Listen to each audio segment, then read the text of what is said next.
How to buy domain from GoDaddy promo code. The first thing to do is to go to godaddy.com. Then we are going to search for a domain that we want to use. For example, let's choose this domain, dot or period food, then click check for availability.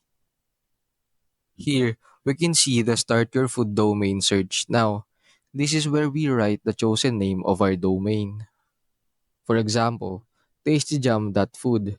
Then it will redirect us to the bundle section. As you can see, there are two choices given, which are exact match and bundle. It's up to you what offer you will choose. Let's say we choose the exact match. Click on make it yours, then click continue, then it will redirect you again to the payment method.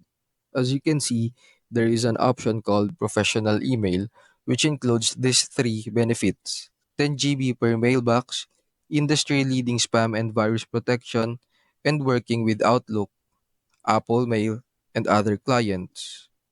This offer depends on whether you'll get it or not. Then after that, click continue to cart, then click on have a promo code. This is where you'll put your promo code.